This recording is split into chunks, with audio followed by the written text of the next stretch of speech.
Am I Wrighster or am I wrong? Everybody knows I'm a Pac-12 guy. Went to a Pac-12 school, support the conference, and really don't like the ragging on the conference except when it's needed. And right now, the Pac-12 should be at DEFCON 1 right now. It is a catastrophe and a major emergency going on. There is a financial emergency. You have UCLA, can't balance the budget, $18 million deficit, may run in a deficit this year. Cal is running in a deficit or may run into it this year. Why is that? There is a money shortfall. The Pac-12 is supposed to distribute $33 million between its schools this year. The SEC already announced $44 million. The Big Ten way in the 50s. So you're already $20 million behind the top tier performing conferences. Average that out over 4 years between the next TV deal is going to be up. That's almost $1 billion behind. And there's recruits that are leaving the conference. Coaches. You just had Tony White from ASU, who got promoted to their defensive coordinator, leave ASU to go to Syracuse in the ACC. Syracuse. And ASU's recruiting well, upcoming, leaves for more money. Colorado's D-line coach, Jimmy Broomba, leaves to go to Tennessee for more money. This is a problem. Like, you cannot wait for Larry Scott to then say, oh, well, in 2024, we'll have a better deal. We still own 100% of our rights.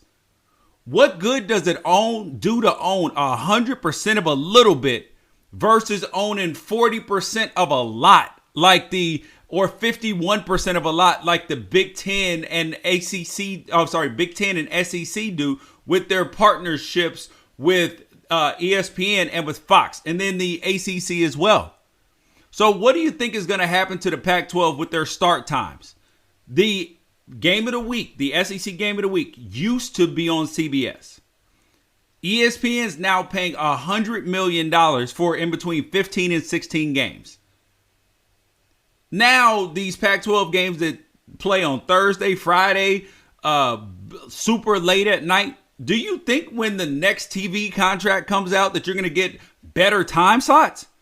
No, because they're partially owned owners of the SEC. What do you think that you're going to get? You're going to get nothing left.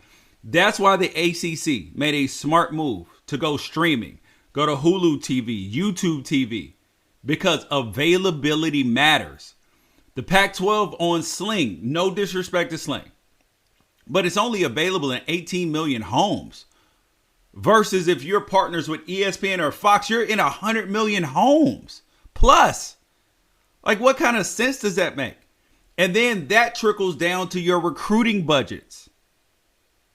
Georgia spent $2.6 million last year on recruits.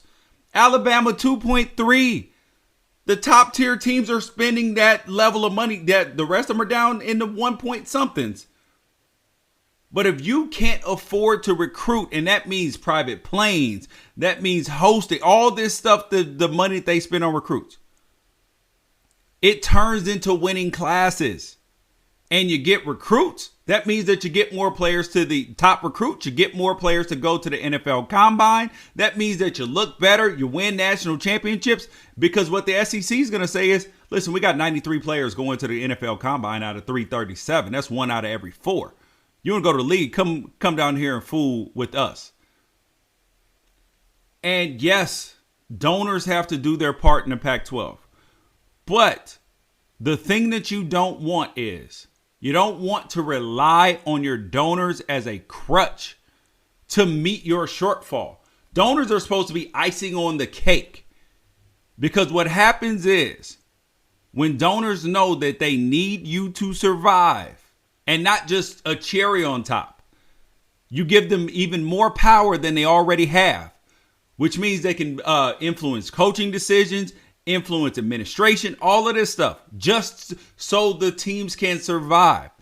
Because football is supposed to be making enough money to put more money into the rest of the university and fund all the rest of the sports.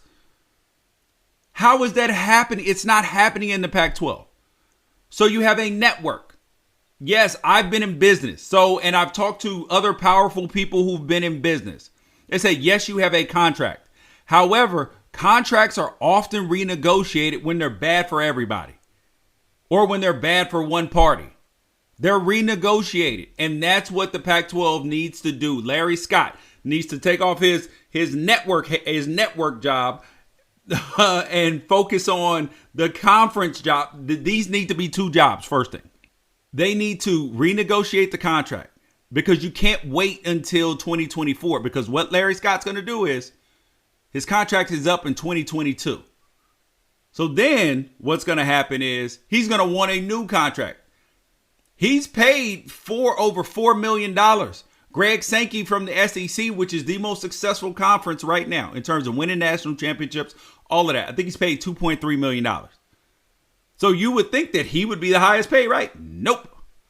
So the Pac-12 is in DEFCON 1 because of coaches, because when you have the ACC, Big 10, Big 12, and SEC, they can all poach your coaches because you can't pay them. Mel Tucker was considering taking the Michigan State job, but for whatever reason, he stayed at Colorado.